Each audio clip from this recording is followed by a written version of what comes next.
Ahí está grabando. Vamos a compartir el PowerPoint.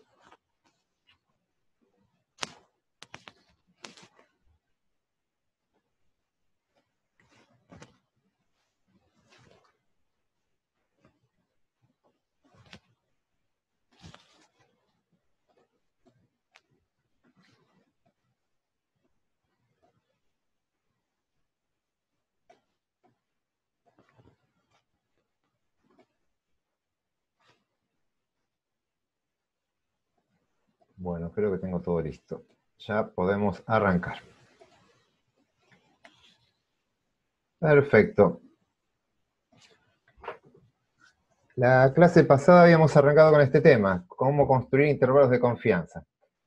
Vamos a repasar 2 segunditos. ¿Para qué sirve un intervalo de confianza? Básicamente lo que quiero hacer es estimar el valor de un parámetro, el valor de un parámetro poblacional. Quiero conocer mu, quiero conocer sigma, quiero conocer pi, cualquier parámetro de una población.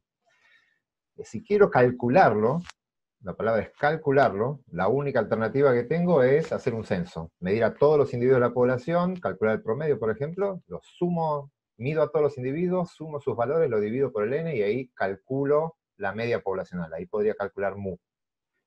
Eso no lo vamos a hacer, vamos a trabajar con muestras, por lo tanto ya no vamos a calcular los parámetros, sino que los vamos a estimar. Así que la palabra clave acá es estimar. Vamos a estimar parámetros, y eso que implica que vamos a dar un valor o un rango de valores donde va a estar el parámetro, pero no vamos a estar completamente seguros, vamos a tener una cierta confianza. Por lo tanto, vamos a tener un margen de error. Acá tenemos la expresión con la cual vamos a trabajar. El parámetro, dijimos, lo vamos a generalizar con este símbolo de tita. Tita es un parámetro cualquiera, es un genérico. Y vamos a decir lo siguiente, vamos a decir que tita se va a encontrar, va a ser mayor a un límite inferior de este intervalo, y va a ser menor que el límite superior, por lo tanto lo que estoy diciendo, tita va a estar dentro de los 2 límites del intervalo de confianza, pero no voy a estar seguro de que eso ocurra, voy a tener una probabilidad de que eso ocurra. Esa probabilidad va a ser 1 menos alfa. Este 1 menos alfa es lo que vamos a llamar confianza, y si no, podemos trabajar con alfa solito, que es el error. Yo quiero que 1 menos alfa sea grande, o el error sea chico. Bien. Empezamos a ver, bueno, esto lo voy a pasar, voy a ir directamente acá. Un comentario que lo vimos la clase pasada, pero quiero volver a repetirlo, entre nivel de confianza y probabilidad. Nosotros vamos a hablar de probabilidad antes de construir el intervalo. Es como una probabilidad diseñada. Yo voy a decir, quiero construir un intervalo que tenga una determinada probabilidad de contener el parámetro. Eso sí lo pueden decir antes de hacer el estudio. Entonces ahí fijan la probabilidad de que lo contenga o la que no lo contenga, alfa o 1 menos alfa. Está bien decidir probabilidades. Ahora, una vez que toman la muestra y calculan los límites de ese intervalo, dijimos, esos límites ya son fijos, no hay azar, ahí ya se tomaron, ya se fijaron, y el parámetro también es fijo. El parámetro es un único valor para la población. Por lo tanto, si todos los componentes son fijos, ahí no interviene el azar. Por lo tanto, no va a haber una probabilidad de que el intervalo contenga el parámetro. Entonces, en ese caso, ya no vamos a decir, una vez que ya construí el intervalo, no voy a decir que tiene una probabilidad de contener el parámetro. Sino lo que voy a decir es que el parámetro va a estar adentro de ese intervalo con una determinada confianza. Pues yo no estoy seguro si va a estar, voy a tener incertidumbre. Entonces, esa incertidumbre la voy a reflejar con el nivel de confianza, que técnicamente no es lo mismo que probabilidad. El ejemplo que yo les comentaba el otro día era que si yo tiro una moneda, antes de tirar la moneda tengo una probabilidad de 0,5 de que salga cara. Esa es una probabilidad, porque ahí interviene el azar. Pero una vez que tiré la moneda, la tapé, cayó, ya tomó un valor, y yo no lo sé, ya no hay azar ahí, y entonces ya no puedo hablar de probabilidad, pero sí hay incertidumbre de mi parte, yo no sé el resultado, tengo incertidumbre, y ahí podría decir, tengo una confianza de 0,5 de que va a ser cara. Pero no puedo decir que hay una probabilidad de que sea cara porque la moneda ya es cara o es seca. Bien, entonces, para expresarlo correctamente, si ya construyeron el intervalo, hablan de confianza. Ahora, eso lo van a encontrar así en los libros más que tengan un poquito más de profundidad. Algunos siguen mezclándolo.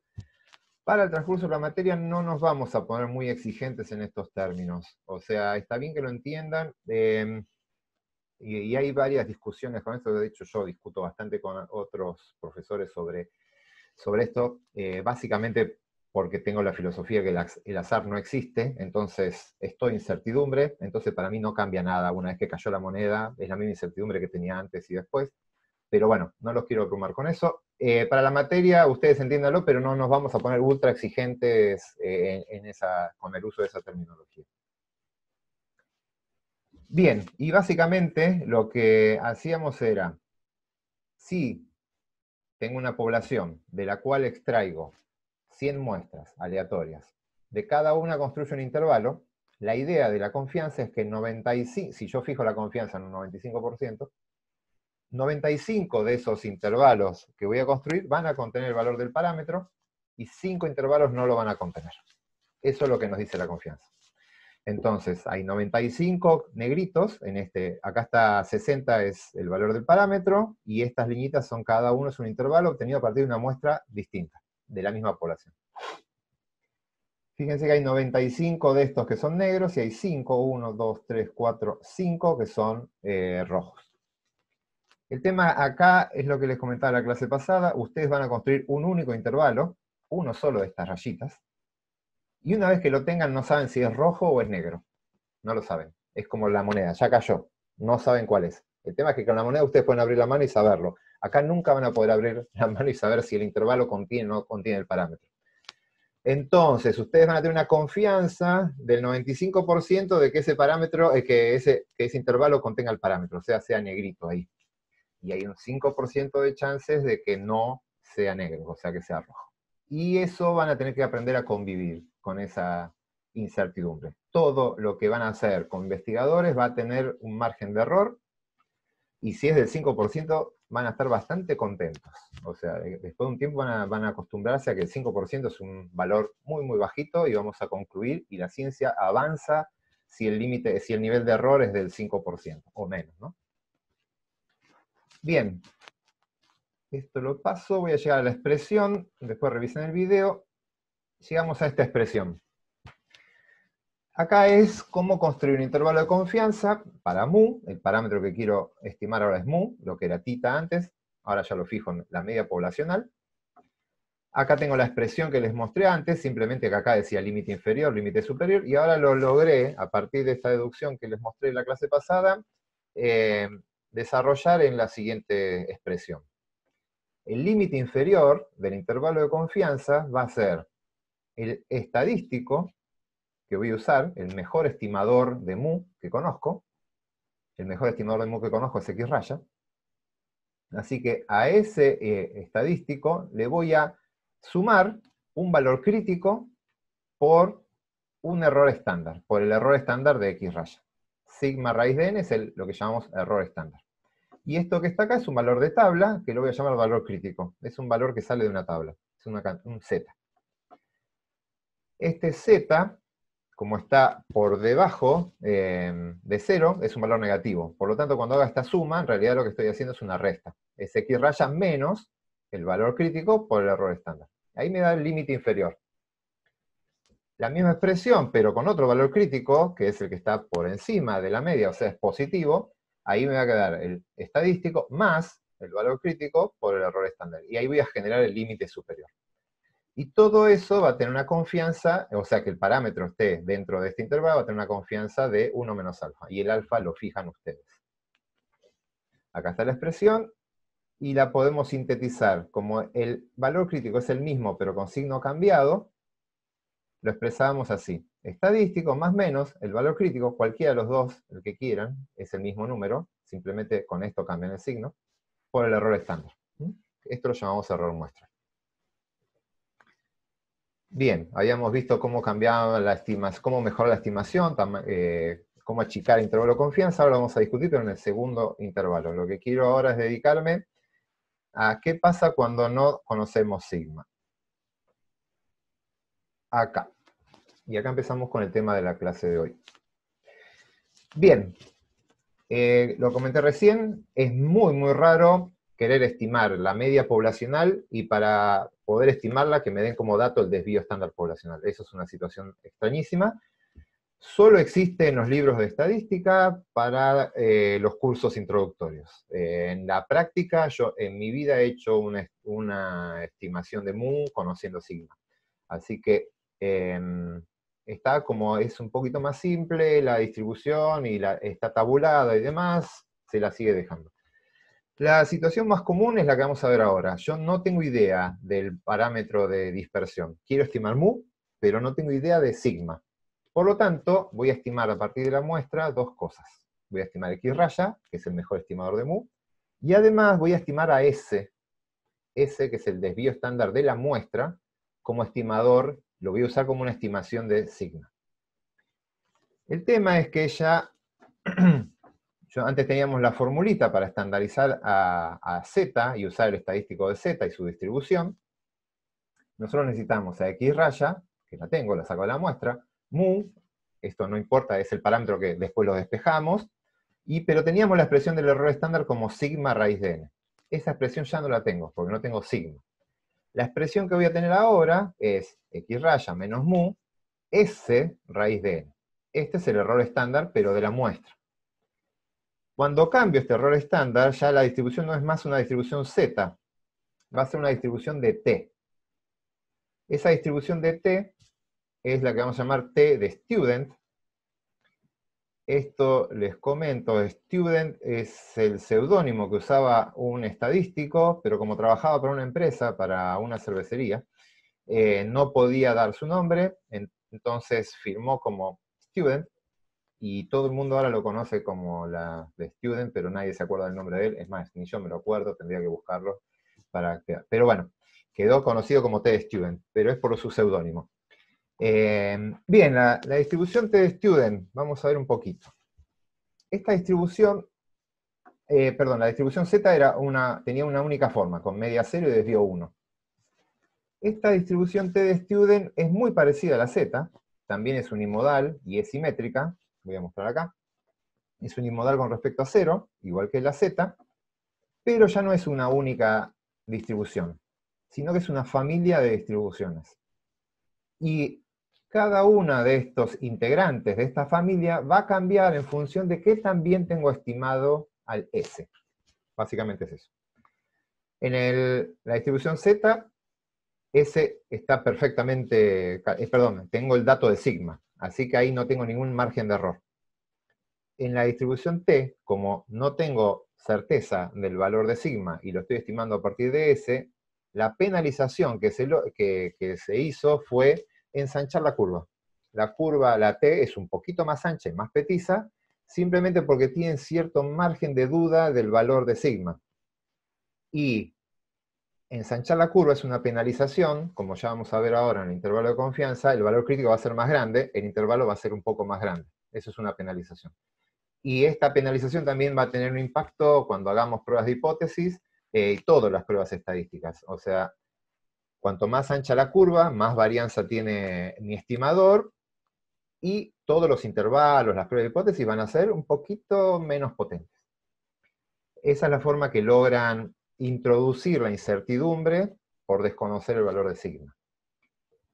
De hecho, acá les hice, ahora vuelvo a esta filmina, a esta diapositiva, pero fíjense acá, esto no lo tienen ustedes, pues igual lo pueden ver acá. Esta es la distribución de Z, la que ya conocen, con media 0 y desvío de 1, con la que veníamos trabajando. Es una normal estándar. Le pedí, esta la generé con R, y ahora le pedí que me calcule una distribución T con 1 grado de libertad. Una distribución T con 1 grado de libertad. Ahora les explico qué es, bueno, ya lo habíamos visto el grado de libertad. ¿Se acuerdan cuando estimamos la varianza de una muestra? Que teníamos la distancia de cada dato con respecto a la media al cuadrado, la parte de arriba, y abajo estaba dividido por n-1. Y n-1 eran los grados de libertad. Esos grados de libertad van a aparecer acá. Básicamente me están diciendo con cuántos datos independientes estoy estimando a ese desvío estándar poblacional. ¿Cómo estoy estimando sigma? ¿Qué también estoy estimando sigma? Por lo tanto, acá yo les estoy diciendo que estoy trabajando con una distribución de T con un solo grado de libertad. ¿Eso qué significa? Que a sigma lo estimé con dos datos. Es n menos 1 me da 1, por lo tanto n es igual a 2. O sea, tengo una distribución que estoy usando la estimación de sigma a partir de un dato muestral muy pobre, porque está basado en una muestra de tamaño 2, muy, muy chiquita. Entonces, en este caso, que sería el más extremo que ustedes pueden tener, fíjense, la distribución es unimodal, simétrica con respecto a 0, los dos tienen la misma tendencia central, pero esta tiene una dispersión mucho mayor. Es más plana, más platicúrtica, y más ancha. Fíjense acá cómo se nota que sobrepasa la otra. ¿Mm? Por lo tanto, cuando yo quiera calcular el valor crítico que voy a tener que usar acá, el valor crítico va a ser un poquitito más grande. Y eso va a generar un intervalo de confianza más grande. ¿Por qué? Porque tengo incertidumbre sobre el valor de sigma. Vamos a hacer un momentito para consultas. Faustina. Sí, puede ser, no entendí el tema de grados de libertad cuando dijiste que estás estimando sigma con dos datos. ¿No estarás estimando S con dos datos? No, S se calcula, porque con dos datos yo calculo el valor de S. Y con S estimo sigma. Recuerden, hay una diferencia entre calcular y estimar. Se estiman los parámetros y se calculan los estadísticos. Yo calculo S con dos datos o estimo sigma con dos datos. Son los dos sinónimos. Podría haber usado cualquiera de las dos expresiones. Las dos son válidas. Yo estoy calculando S con dos datos, pero estoy estimando sigma. A mí lo que me preocupa es la estimación de sigma, que es muy pobre. S está bien, lo calculé con esos dos, esa muestra tiene ese valor de S. Y S no tiene error, o sea, ese es su número. El problema es cuánto vale sigma, no cuánto vale S. Y ese valor de desvío estándar de la muestra es poco confiable. ¿Mm? No sé si era eso lo que preguntabas. Sí. Perfecto. Eso era, gracias. Vamos a ver a Franzu. ¿Qué tal, profe? Perdón, es que estoy muy perdido. Y si no pregunto, siento que Dale. no voy a poder entender nada de lo que viene después. O sea, lo que estamos haciendo ahora es buscar el estimador de sigma. No sabemos sigma y estamos viendo una manera de sacar S a partir de Z. No. A ver, voy a volver un segundito para atrás. Yo lo que voy a hacer, o sea, yo Z no lo puedo usar más. Porque para usar Z, la distribución Z, necesito sigma. Y no lo tengo. Ese es el primer punto. Entonces, en vez de usar sigma, voy a usar S, que es este que está acá. El estimador ya lo sé. Yo ya sé cuál voy a usar como estimador de sigma, que es el S. El problema es que apenas yo ponga S en la fórmula acá, la distribución ya no va a ser de Z. Esto va a estandarizar hacia otra distribución, no la de Z, sino la de T. Y acuérdense, vuelvo un poquito más para atrás, por las dudas, nosotros partíamos, voy hasta la fórmula de intervalo de confianza, acá. Nosotros necesitamos calcular un valor de Z, que es nuestro valor crítico. Y acá vamos a poner nuestro error estándar. Ahora, este error estándar que veníamos usando como sigma raíz de n ya no lo voy a tener, porque no tengo sigma, así que ahí voy a poner S, no hay ningún problema, lo puedo estimar, lo saco de la muestra, pero ya la distribución no va a ser Z. La distribución va a cambiar y va a ser una distribución de T. Así que les estoy diciendo simplemente cómo se comporta T al lado de Z. En las cuentas, lo único que ustedes van a hacer, en la práctica, ni siquiera en la práctica le dicen a R que lo haga, pero lo que está haciendo R, a esta expresión, ahora viene igual el desarrollo de esto, a esta expresión donde dice sigma va a poner S, y donde dice Z va a poner T. Esos son los cambios. Y eso es debido a que como no conozco sigma, lo estoy estimando, y para penalizar eso, no voy a usar Z, sino que voy a usar T. Y ahora les cuento, lo que estoy haciendo es contarle cómo se comporta la distribución T de student. A ver, Gus. Sí, en realidad mi pregunta es, volvé a poner el gráfico donde tenías T superpuesta con S, con Z, perdón. T ahí. Ahí se ve que para valores más grandes, o sea, me sorprende el cruce que tienen, digamos. Aparentemente hay un intervalo en el cual es mejor usar T que Z, y esa T se supone que es la peor. En la parte de acá, ¿decís? Acordate que el área bajo la curva es la misma. Yo lo que tengo que hacer es, ahora vamos a hacer las cuentitas, pero yo debería hacer un intervalo que deje para afuera del intervalo. Acuérdense cómo fue el razonamiento de la clase pasada. Yo hacía un intervalo con Z, miren la línea, voy a sacar la T de acá. ¿Yo qué hacía? Tenía que hacer un intervalo acá que me deje adentro 1 menos alfa y afuera alfa sobre 2. Cuando yo quiera hacer ese intervalo sobre la línea azul, cuando quiera que me deje alfa sobre 2 afuera, acá, eso va a ser un valor mucho más grande. Esto va a estar por acá, alfa sobre 2, y alfa sobre 2 en este va a estar por acá. Así que acá es 1,96 normalmente que acumulaba alfa sobre 2, y este va a ser un valor mucho más grande. Va a ser 2 con algo, depende de los grados de libertad. Con 2 grados de libertad va a ser más grande. Y siempre va a ser que cuando te fijes la probabilidad acumulada hacia los extremos, que es lo que vamos a usar, las áreas son mucho más grandes. Y vas a ver que los intervalos van a ser siempre más grandes.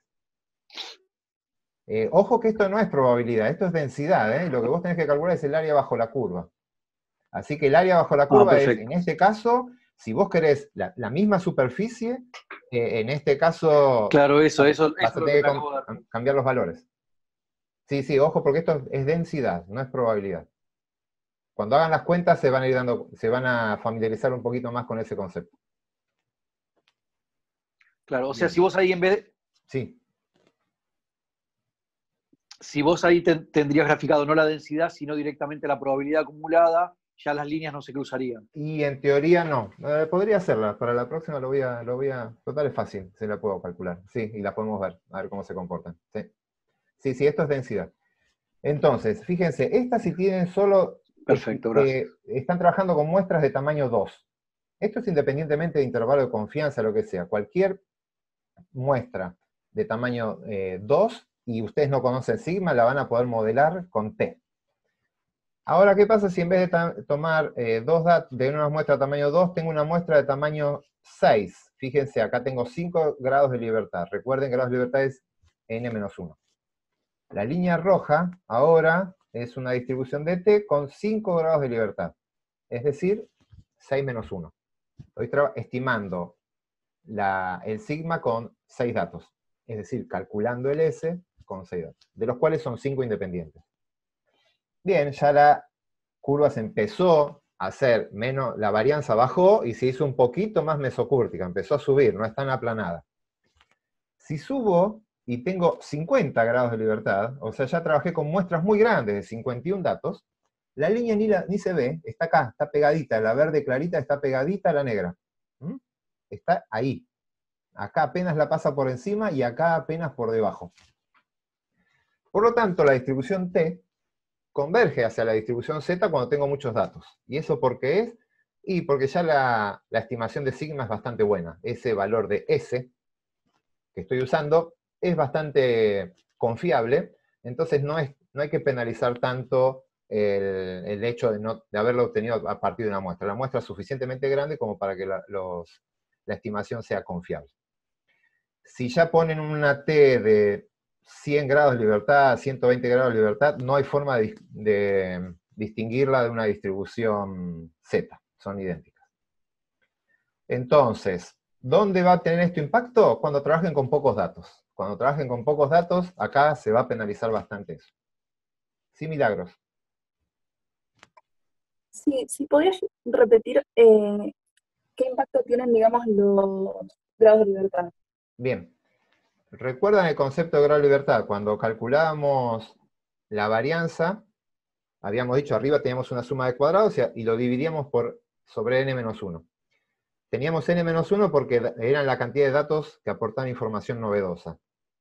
Había un dato que no aportaba información porque el sistema estaba subsidiado por la media. Así que básicamente me dice cuántos datos aportan información. Si yo tengo una curva con un solo grado de libertad, lo que me está diciendo es que la muestra era de tamaño 2. Cuando calculé el desvío estándar, lo calculé con n-1, o sea, 2 menos 1, para que me quede un solo grado de libertad. Una muestra muy pobre. Nadie trabaja con 2 datos solamente. Bueno, casi nadie. Los paleontólogos no sé. Cuando hago eso, si quiero trabajar con y quiero modelar mi muestra de tamaño 2 estandarizada, que es esta distribución T, van a ver que la distribución es mucho más chata. Está mucho más aplastada y más ensanchada. Y eso, la consecuencia que tiene, si yo quiero calcular acá el mismo nivel de alfa,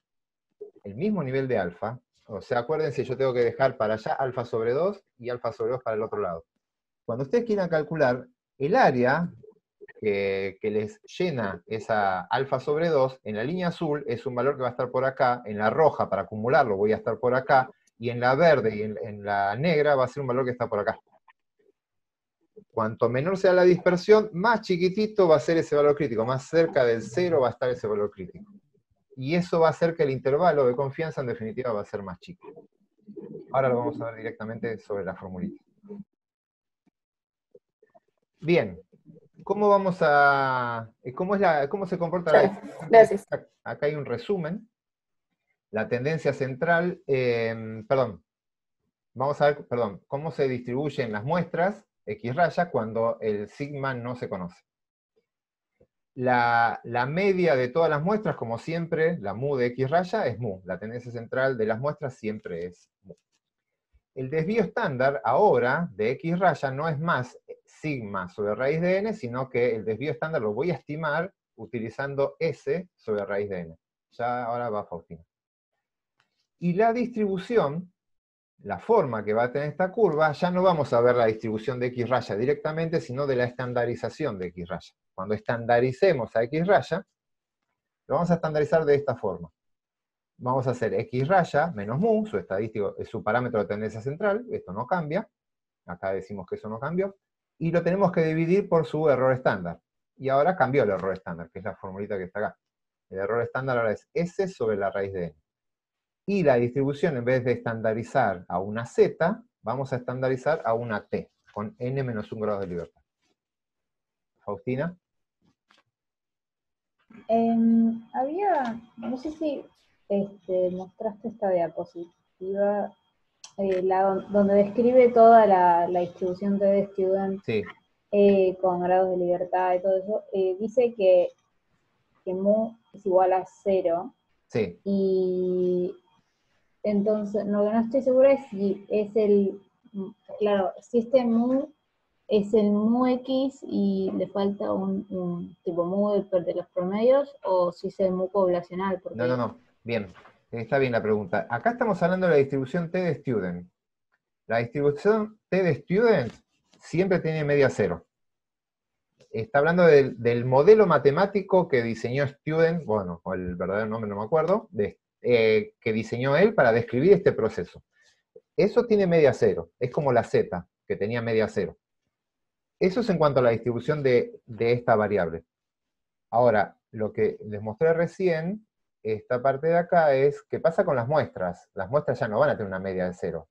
Las muestras van a tener una media que va a ser igual a la media de la variable original. Acá sí va el mu de X raya es igual a mu. En el anterior, la mu, la única media que hay, es 0, porque la distribución T de student tiene media 0. Entonces, si ustedes quieren calcular probabilidades y no conocen sigma, y tienen S, lo que deberían hacer es estandarizar de esta forma. Estandarizan de esta manera, en vez de usar sigma raíz de n, usan S raíz de n, y en vez de ir a una tabla de Z, van a ir a una tabla de T, o piden la distribución T de student al R, con n menos 1 grado de libertad. Pero en esta parte lo que les estoy diciendo es que mu vale 0. Para esta distribución, mu siempre vale 0. Bien.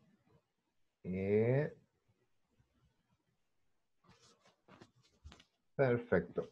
Vamos a ver cómo construimos el intervalo de confianza ahora. Esto es lo que ya vimos la clase pasada. Tomamos el parámetro que queremos estimar, que es mu. Vamos a tener un límite inferior, que era el estadístico, que yo voy a usar, el valor crítico, que sale de la distribución de ese estadístico, y el error estándar. Eso es cuando sigma era conocido. ¿Qué pasa cuando sigma no es conocido? No es dato. El parámetro que quiero estimar es el mismo, mu. La confianza es la misma, 1 menos alfa, no cambia. El mejor estimador de mu sigue siendo X raya, así que acá voy a usar X raya. Y lo que va a cambiar es esta parte de acá. El valor crítico es ese valor de tabla, ya no es más uno de Z, sino que va a ser un T. que acumula alfa sobre 2 el primero, eso es igual, pero tengo que agregar un dato más. Le tengo que decir con cuántos datos estimé el desvío estándar de la muestra poblacional, o sea, con cuántos datos calculé el desvío estándar muestral. Esa es la novedad acá. Y acá, en vez de tener sigma raíz de n, tengo S de raíz de n, esto sale de la muestra. Y este costo de usar este dato a partir de la muestra lo pago acá. Este valor de t van a ver que es un valor más grande que el valor de z. Siempre va a ser un valor más grande que el de z. A lo sumo va a ser muy parecido, si el n es muy grande, se va a hacer muy parecido al z y el intervalo le va a quedar muy, muy parecido al anterior. Entonces, a ver, una cosita con ese mismo concepto. Si yo tengo muchos datos, 100 datos acá, o sea, tengo 99 grados de libertad acá, este t se hace muy parecido al z porque asumimos que la estimación del S es muy buena y va a ser muy parecido al verdadero valor de sigma. Es como que esta fórmula puede ser usada como si fuera esta. Es tan buena la estimación de S con 100 datos que lo estamos casi considerando como si fuera conocido, como que el dato que tenemos es el valor del parámetro. Por eso converge. Ahora, si tengo pocos datos, esas dos fórmulas van a ser muy, muy distintas. Bien, este intervalo es el más utilizado. Bueno, después lo vamos a charlar. Está en vías de extinción igual también, pero sigue siendo dentro de la estadística clásica uno de los intervalos más populares que hay. Cada vez que hay un intervalo de confianza es altamente probable que sea esta expresión la que estén usando, si es para la media lo que están estimando. Ahí están los dos límites y la expresión nos quedaría de esta manera. Agarro el estadístico de tendencia central, X raya, le voy a sumar y restar. Esto de vuelta es este número, y este, como es simétrico con respecto a 0, es el mismo número, pero con signo cambiado. Así que con esta expresión eso se compensa. Más menos un valor crítico por un error estándar. Y con esto puedo construir cualquier intervalo de confianza, y ya no necesito conocer nada sobre ningún parámetro previo de esa población. Entonces, con esto, yo me puedo enfrentar a una población totalmente desconocida, no conozco nada, tomo una muestra, y fíjense que lo único que necesito saber es, de esa muestra, cuál es el desvío estándar, cuál es la media, y obviamente con cuántos datos trabajé. Y este es un valor de tabla, esto es fijo. Fijan la confianza y este valor se fija. Entonces, con la media y el desvío estándar, pueden calcular, estimar cualquier valor de mu, de cualquier población. Bien. Lautaro subió y bajó la mano. Sí, Lautaro. Sí, es una pregunta que no sé si la había entendido antes y ahora no. ¿Por qué era que alfa sobre 2 de un lado y 1 menos alfa sobre 2 es el mismo número módulo? No me doy cuenta cómo... A ver, sí. Voy en un segundito para atrás.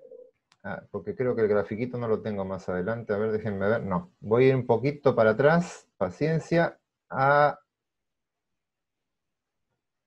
esta expresión. Acá tenemos una distribución. Esto está hecho con z, pero es tan válido para t porque t es unimodal y simétrica con respecto a 0 como z. Así que vale para las dos. De acá partíamos, vean el video de la clase pasada, pero de acá partíamos para hacer la expresión del intervalo de confianza. Esto que está acá es el valor crítico, pero el inferior, el de la parte inferior, del límite inferior, y este es el valor crítico del límite superior, que vamos a usar acá. Sí. Este valor crítico es simétrico, como esta distribución es simétrica, y lo que estoy dejando para ambos lados del valor crítico es lo mismo, estos dos números son exactamente lo mismo, pero con signo cambiado. De hecho, Pero para no me doy Z, cuenta. ¿cómo? Pero sí, ¿por qué signo cambiado si además tiene un 1? No entiendo por qué uno tiene un 1 y otro no. No. Esto es lo que acumula. Esto es un Z que acumula alfa sobre este área bajo la curva. Sí. Esto, si yo lo voy a buscar a la tabla, el Z que acumula alfa sobre 2 no lo tengo acá, es una tabla, es menos 1,96. Este número. Sí. Este de acá acumula 1 menos alfa sobre 2. Es decir, deja para allá alfa sobre 2, por lo tanto para acá deja 1 menos alfa sobre 2. Claro, ahí entendí. Era Esta es la probabilidad que deja. Si mirás, acá está la tabla. Si ustedes trabajan con un alfa del 5%, eso es 1 de 0,95. Ese es Gracias. 1,96, pero positivo. Estos son probabilidades los que están acá, no son números de Z. Con T pasa exactamente lo mismo. Van a tener un T negativo y un T positivo. Y uno va a ser de alfa sobre 2 y el otro es de 1 menos alfa sobre 2. Esa es la probabilidad que acumula cada uno. Bueno, gracias. Vamos a ir acá. Bien. Ariana. Sí, puede ser que alguna de las diapositivas que nos estás mostrando recién, las de Test Student y eso, no estaban La que no cargadas en la está es, página. la única que no está es la, esto no está, esta la hice hoy, así que esta después se la subo, y creo que las otras están, pero fíjense que la distribución Test Student yo se las presenté y les dije, la vamos a ver más adelante, y están en las de distribuciones muestrales. Fíjense que estas las saqué de ahí, creo que, claro, las cambié de lugar. Cuando el otro día que las vimos, le dije, esto lo vamos a ver más adelante, y ese más adelante es hoy. Y calculo que capaz que, no sé, ¿no las habré pegado en el PDF? Yo pensaba que sí. Yo no las tengo, por Bueno, eso. fíjense porque las tienen en la clase anterior, en el PDF anterior. En uno de esos dos seguro que tiene que estar. Ok. Igual yo ahora rearmo el PDF poniéndole esto, así que se los actualizo después de la clase, si quieren. Y lo tienen todos juntitos. Ok, gracias. Bien, ¿cómo mejorar la estimación? Esto también lo charlamos la clase pasada, pero cuando Sigma era datos, y acá cambian algunas cositas. Yo les había dicho, yo estimo no sé, el contenido de colesterol en sangre para un médico que me lo pidió, y le digo, el contenido de colesterol va entre 0 y 500. Y me dicen, no, necesito más precisión, quiero achicar ese intervalo. Eso es mejorar la estimación. Dame un rango de valores más chicos en donde yo puedo tener cierta confianza que esté el parámetro. Bien, las formas que vimos la clase pasada eran estas tres, cambiando el tamaño de la muestra, el nivel de confianza y el desvío estándar.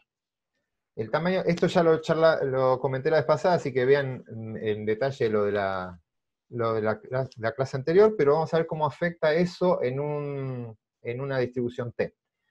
Hay un cambio. Acuérdense, cuando mayor es el tamaño de la muestra, mejor están estimados los parámetros, por lo tanto, los intervalos de confianza se hacen más chiquititos. Y eso afecta de dos maneras. Acá teníamos la formulita, este es el valor crítico y el error estándar, y el n está dividiendo al error estándar. Por lo tanto, si yo achico esto, el error estándar se hace, perdón, si agrando el n, el error estándar se hace más chiquitito, y el error muestral, o sea, el ancho de intervalo de confianza, se hace más chico. Igual que en la distribución Z. Acá hay un plus, que además el n está acá. Está afectando en dos lugares. Entonces, si yo quiero despejar n, despejo el valor de n, la expresión me queda de esta manera. Paso este para allá, paso el otro para acá, y empiezo, elevo al cuadrado, además me queda esta expresión.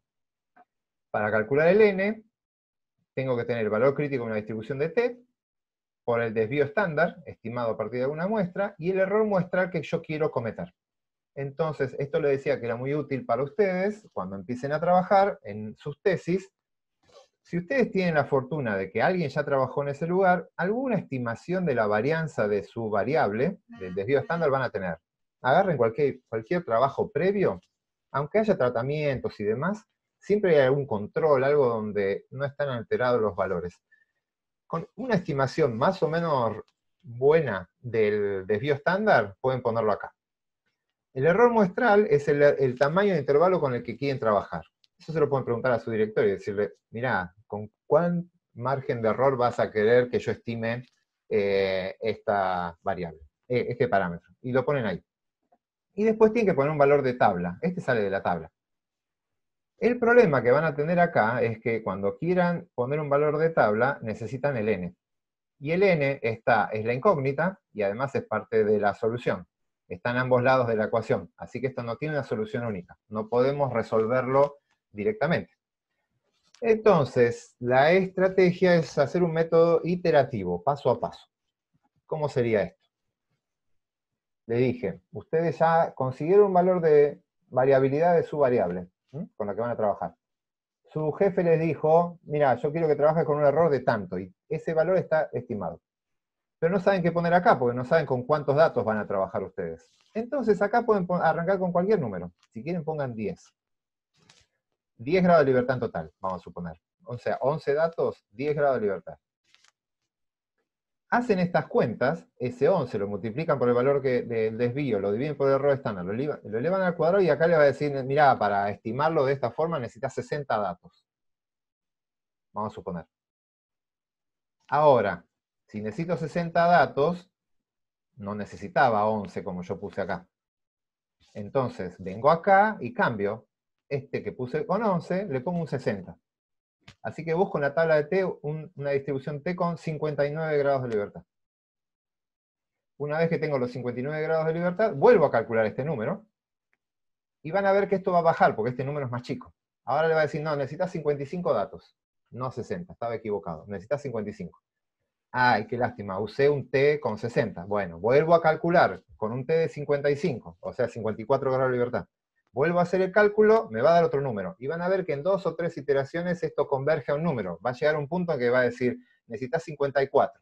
Ustedes ponen 54 acá y les va a volver a decir, necesitas 54. Y cuando ya coincida ese número, quiere decir que el valor logró llegar al punto de convergencia, y ahí se quedan. Y ahí dicen, ah, bueno, listo, ya está. Necesito 44 datos para trabajar, para tener una estimación de mi parámetro con una determinada confianza y con un determinado error. Y ahí les va a decir en qué números, más o menos, entre qué números de tamaño de muestra van a necesitar ustedes para trabajar. Por lo tanto, ese es el método iterativo. Son 2, a lo sumo 3 pasos y llegan, pero no tiene una solución única que se despeje directamente. ¿Faustina? Sí, una compañera y yo te pedimos si lo puedes repetir porque nos perdimos. Bien, Gracias. bien. Esto es más fácil hacerlo que explicarlo, creo. Una vez que lo hagan, repito la situación. Ustedes quieren saber con cuántos datos tienen que estimar la media de una población. ¿Quién sabe el N? Consiguieron datos, porque esto es antes de hacer el estudio, ¿no? Consiguieron datos de un desvío estándar de esa variable, y su director ya les dijo, directora, ya les dijo a ustedes más o menos el rango, el error muestral, qué tan ancho tiene que ser el intervalo de confianza. Entonces, con esa información, con estos dos números, solo tienen que ir a una tabla de T y poner un valor acá. Con poner un valor de T, lo hacen. Esto le piden al R, al Excel, van a las tablas, a cualquiera, le dicen, decime cuál es la distribución de T con tantos grados de libertad que acumule alfa sobre 2. Esto es un numerito, pero ese número depende del N, y ustedes quieren estimar el N, así que no lo pueden saber acá qué N poner, a qué valor de la tabla ir a buscar. Entonces lo que hacen es, arrancan en cualquier punto, buscan con 10 grados de libertad. Se van a la tabla y buscan con cualquier grado de libertad, con 10 grados de libertad. Acá le va a dar un número, hacen esta cuenta, cuando hagan la cuenta les va a proponer un N, le dice, mira, el N que necesitas para estimarlo de esta característica es 50, 60, como dije antes, 60.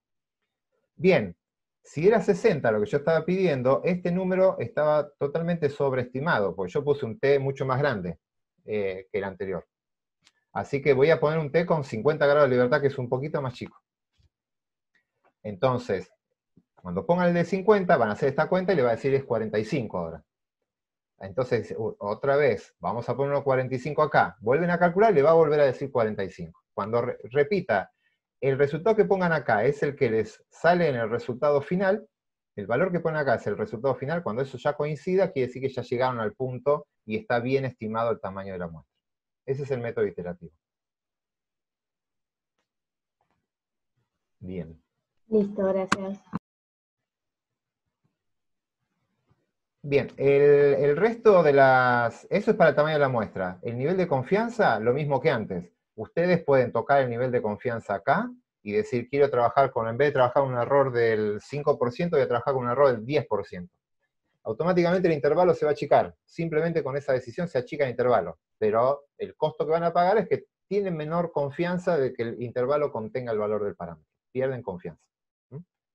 Si están dispuestos a eso, está todo bien. La mayoría de la gente no está dispuesto, y si quieren publicar los resultados, va a ser difícil. Y por último, el desvío estándar. Pueden modificar el desvío estándar, que sería el S. ¿Cómo se modificaba? Tomando muestras más homogéneas, ¿Qué quiere decir? Achicando la población de referencia. En vez de trabajar con hombres, mujeres entre de 5 y 90 años, van a trabajar solo mujeres entre 20 y 25 años. Entonces, cuando hagan eso, la muestra va a ser más homogénea, el desvío estándar va a ser más homogéneo. Pero sepan que el costo que tienen, que la extrapolación, el parámetro que van a estimar, es de otra población. Es de una población mucho más acotada. Así que el alcance del estudio se va a achicar. Gustavo.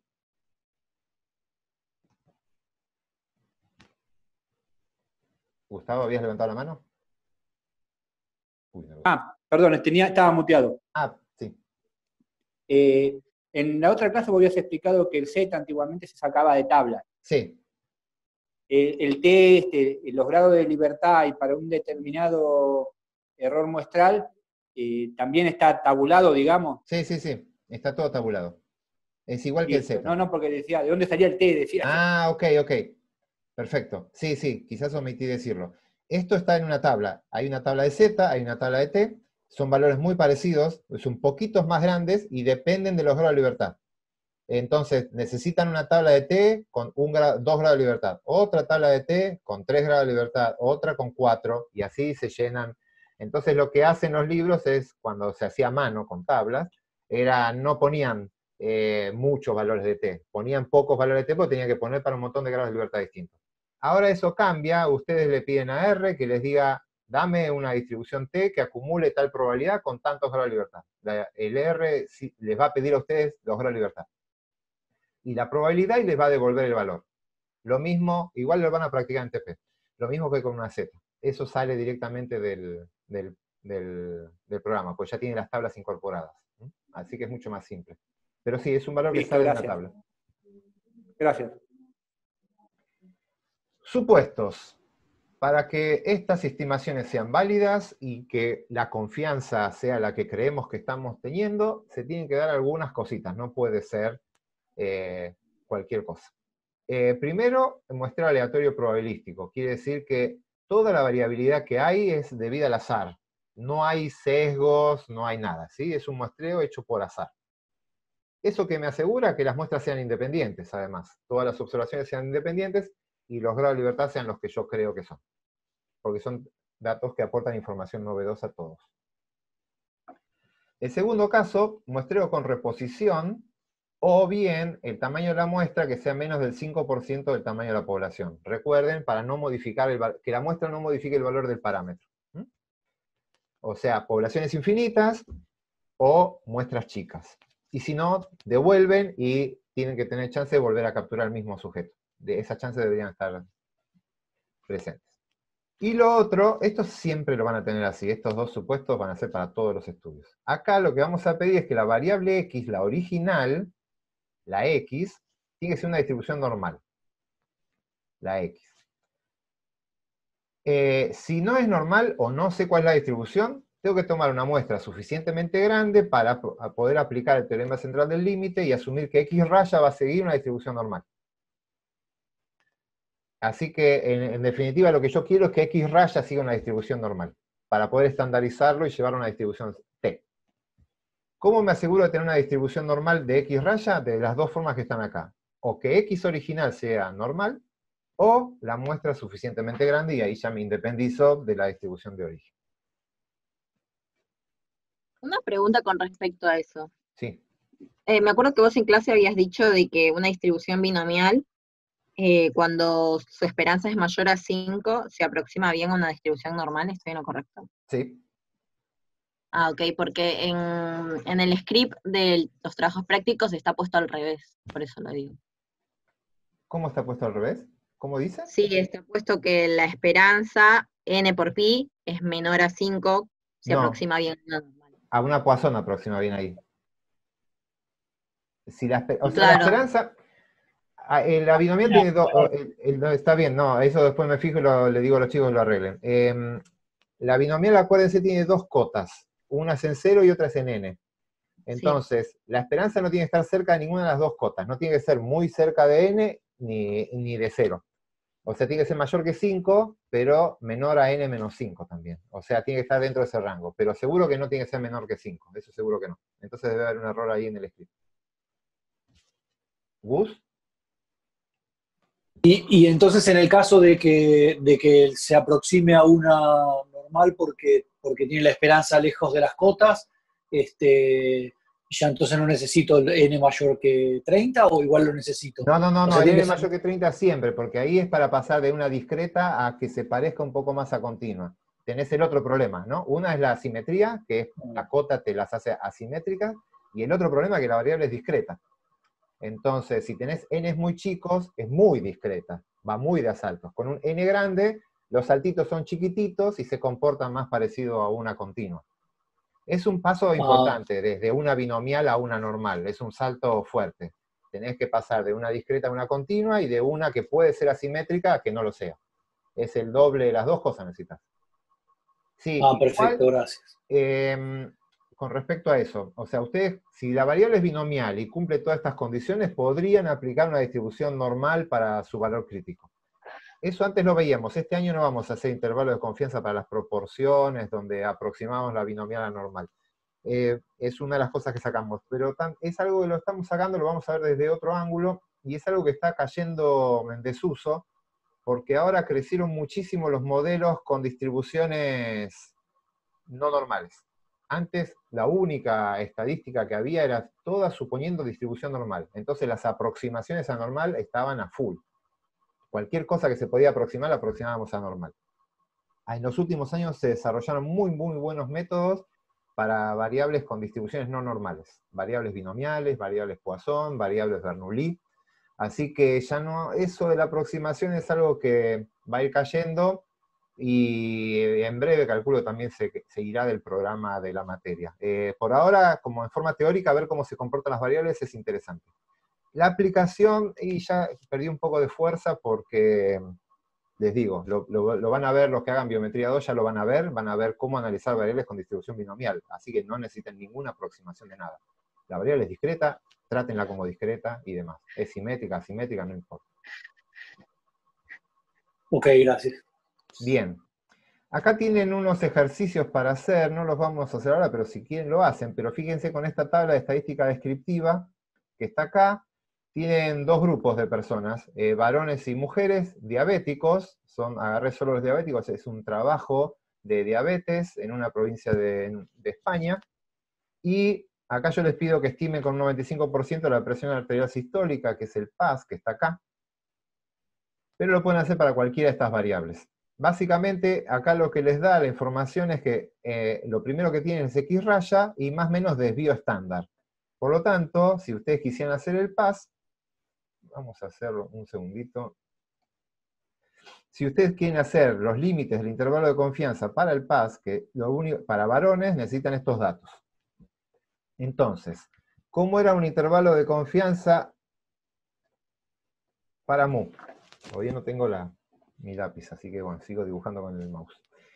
Lo que necesito es X raya. La estadística, la tendencia central va a ser un valor de X raya. Acá, entonces voy a poner 148.6. A esto le tengo que sumar y voy a hacer el límite superior, y después le tengo que restar y voy a hacer el límite inferior, el mismo número. Un valor crítico que va a salir de qué distribución. Tenemos dos opciones, o de Z o de T. En este caso no tengo el valor de sigma, en ningún lado de la tabla me dan el valor de sigma, por lo tanto voy a usar S como estimador, que es lo que está acá, es el desvío estándar de la muestra. Por lo tanto, voy a usar un valor crítico que sale de una tabla de T. Así que esto va a salir de una tabla de T.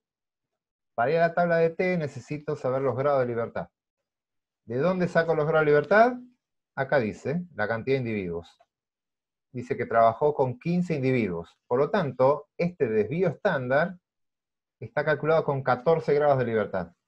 Así que esta distribución T va a tener 14 grados de libertad.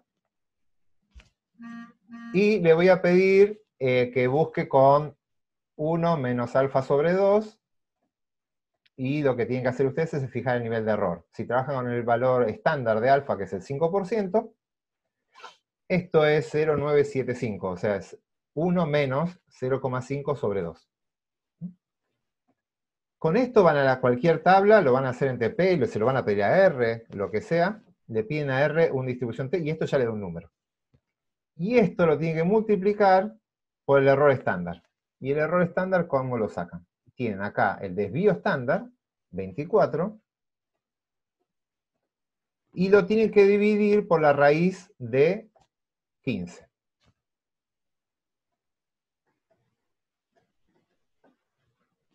Bien, con esto lo sacan de la tabla, o del R, de cualquier lado, ya pueden construirlo. Este es un número que ya lo calculan, lo multiplican por este número, y simplemente lo que hacen es, a 148,6 le restan este número y van a tener el límite inferior. Y a 148,6 le suman este número y van a tener el límite superior. Y van a decir, la presión arterial sistólica de varones diabéticos va a tomar valores entre el valor inferior y el superior de ese intervalo, con una confianza del 95%. Ahí es donde esperan con una confianza del 95% que ese intervalo contenga el valor del parámetro. Vamos a hacer consultas. Fran. Sí, porque yo cuando veía eso pensé que estábamos viendo que el límite superior era más 24, el límite inferior menos 24, y la media de nuestro intervalo de confianza 148,6. Bien. O estoy diciendo cualquier cosa. No, el problema es, cuando uno ve el más menos, hay que tener mucho cuidado con lo que viene después del más menos. Porque pueden presentar un montón de información. Pueden presentar el desvío estándar, pueden presentar el error estándar, y pueden presentar el intervalo de confianza.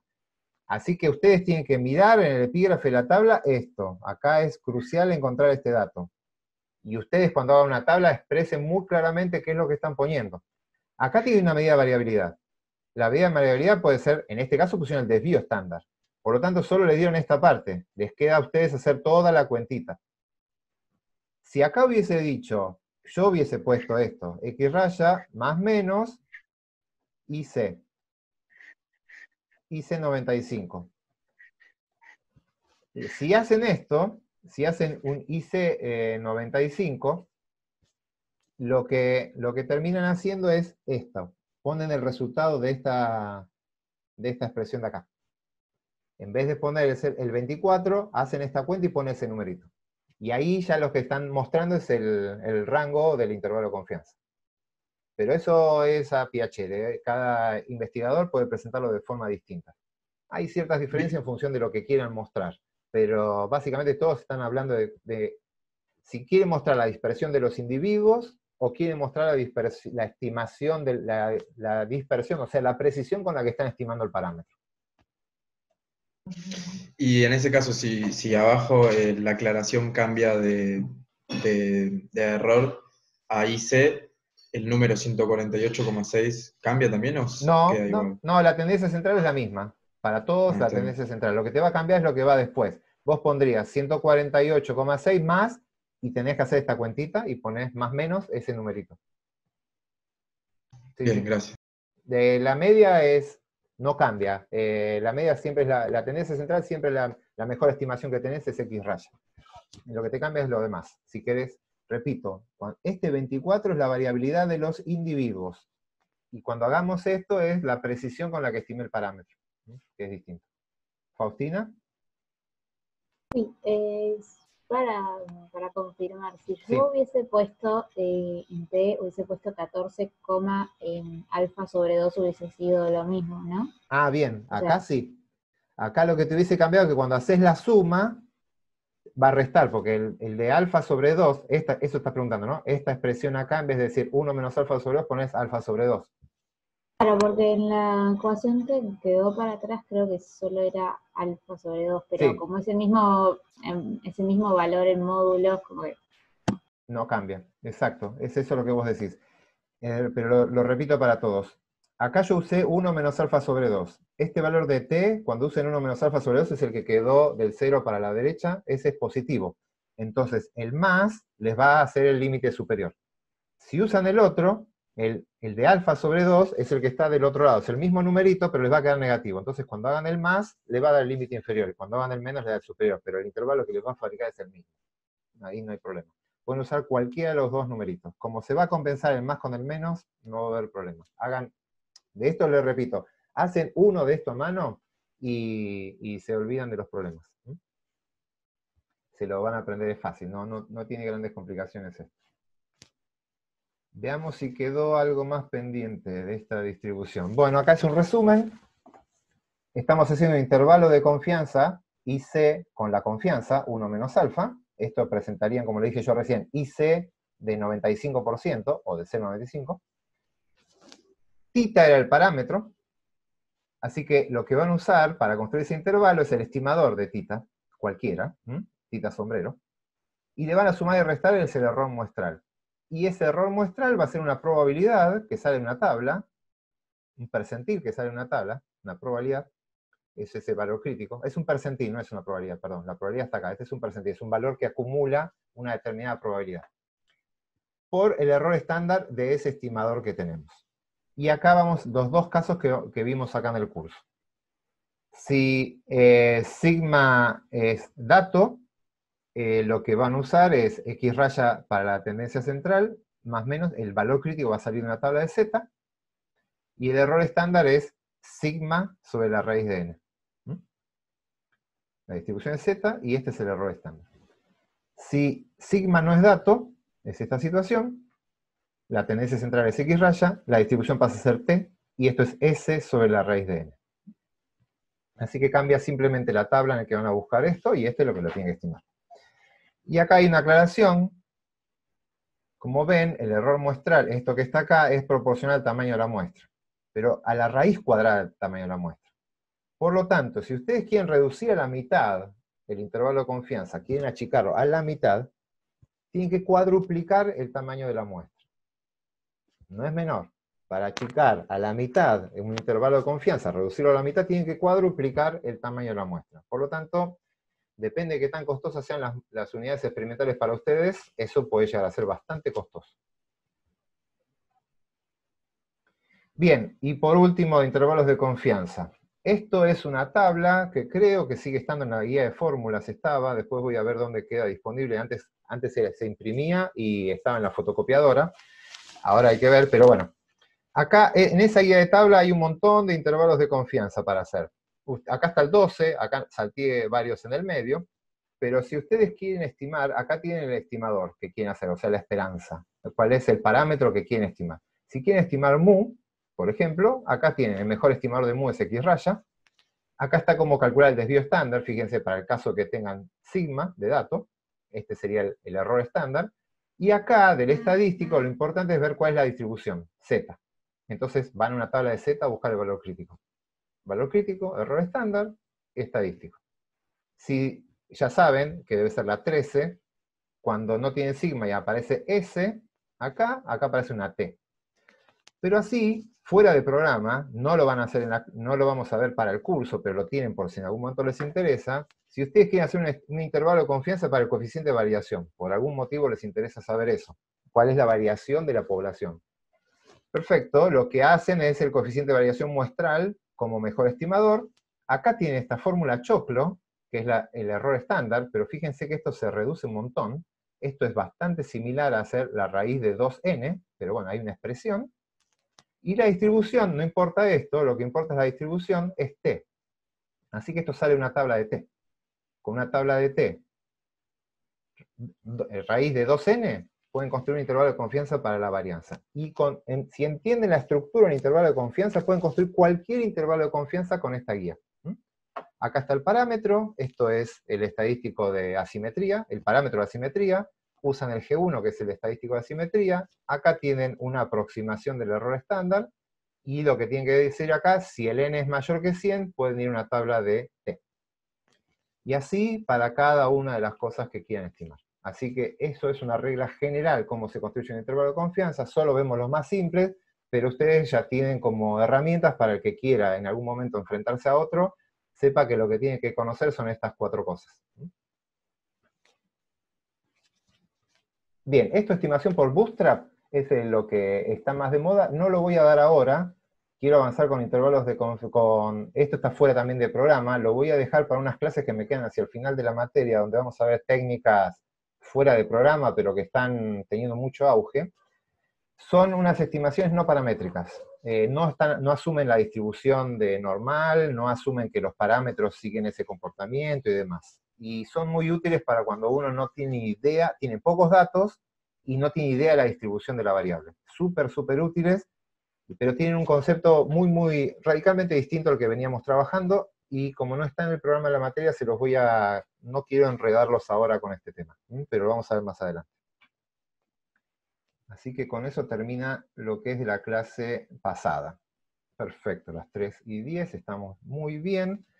Así que vamos a abrir el otro tema, vamos a empezar con el otro tema de la clase de hoy, que es el de prueba de hipótesis. ¿Alguna duda de intervalos de confianza?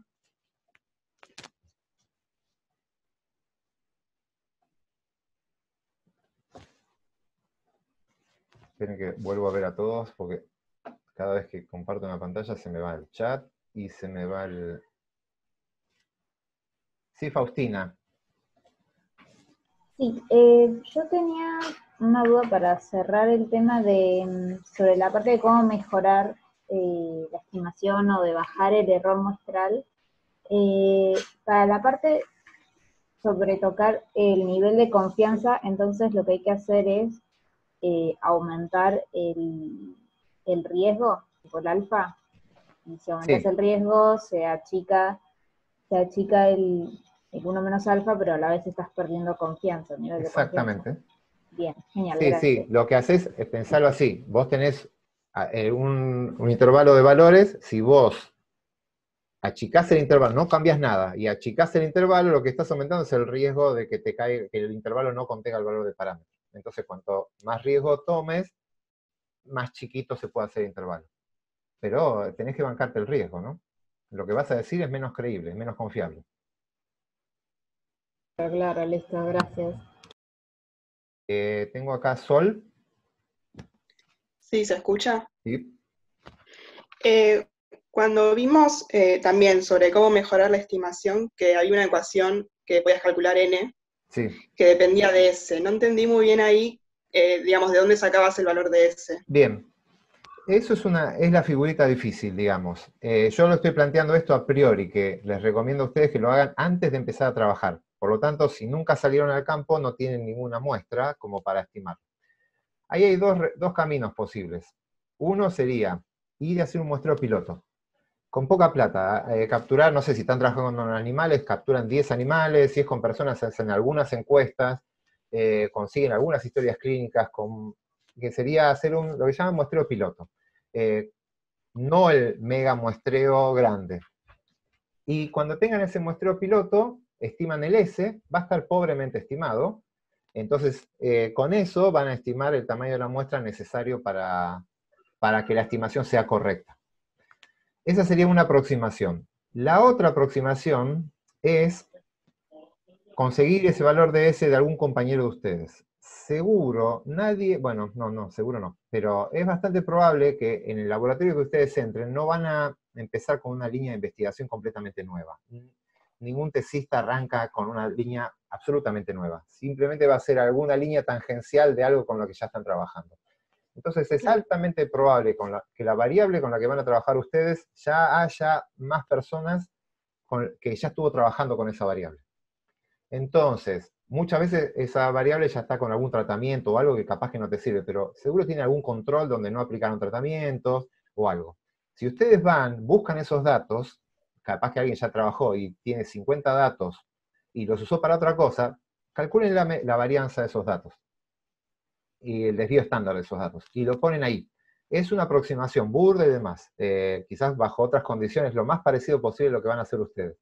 Por lo menos les va a dar una idea de qué variabilidad hay, y si ustedes ponen eso ahí y le dicen, mira, necesitas 5.000 datos para tener el error muestral que vos querés, y ustedes tienen plata para 10, y yo ni siquiera arrancaría con el trabajo. En cambio, si a ustedes le dicen, mira, necesitas 20 datos, y ustedes tienen plata para 20, puede llegar a ser 30, puede llegar a ser 10, o sea, acuérdense, es una estimación burda, porque ese S que están poniendo ahí no es el de ustedes. Pero les va a decir en qué orden de magnitud están, y qué tan cerca o lejos están de eso. Para mí la peor opción es hacer uno de estos intervalos, hacer todo un estudio para calcular el intervalo de confianza, y después el intervalo de confianza le queda gigantesco, que es lo mismo que no decir nada. Entonces hicieron todo un esfuerzo en muestreo, trabajaron, invirtieron tiempo, recursos y todo, y no mejoraron el conocimiento del proceso que están estudiando. Y eso es lo más frustrante, porque después no se quedan en lo mismo que estaban antes. La ciencia no avanzó, y ustedes se retroceden, pues se frustraron. Entonces, con un par de estas cuentitas, hay programas después, lo podemos ver en R, que es mucho más simple de hacer, demás, pero es una cuenta simple. Consiguen esa información, por lo menos van a saber de qué rango está. Después puede fallar, obviamente, todo puede cambiar, pero por lo menos pueden descartar algunas situaciones conflictivas. Claro, gracias. ¿Gus? Yo la duda que tenía era eso que estabas comentando hace un rato de especificar la media y poner más, menos, y ponías o un desvío estándar o ponías un intervalo de confianza. Sí. Y entonces me quedé pensando, cuando pones en realidad más menos el desvío estándar, ¿no sería más o menos aproximado igual a poner más menos intervalo de confianza 68, por ejemplo, por el 68% que queda ahí debajo? Y Sí, por otra parte... es otro, o sea, más o menos un desvío estándar, sí, si la variable es perfectamente normal, sería algo aproximado, pero para hacerlo bien, haces el de 95%, que ya te dice, 60, ahí vas a tener, no, a ver, ahí hay un error en la interpretación. 68%. Por eso, porque yo decía, y aparte 95% son dos desvíos estándar, ¿por qué no hacemos Sí. directamente dos desvíos estándar y chau? Bueno, esa es la aproximación que hacen algunos. Cuando ves el de Z es 1,96, es casi 2. Eso te lo llevaría, pero quiero ir a un tema conceptual. La media, más o menos un desvío, más o menos me dice que está el 68% de mis datos, ¿sí? Yo lo que quiero es una probabilidad del 95%, una confianza del 95% de que esté el parámetro, que mi intervalo contenga el parámetro, no a los datos. Son conceptualmente dos cosas distintas. Uno es distribución de X, cuando vimos la distribución normal, y otra cosa es dónde está el parámetro, por eso hicimos estas cuentitas y demás. Estamos hablando de dos cosas, de dos procesos diferentes. Si mi intervalo contiene el parámetro, y el otro me dice el porcentaje de datos que voy a tener ahí adentro.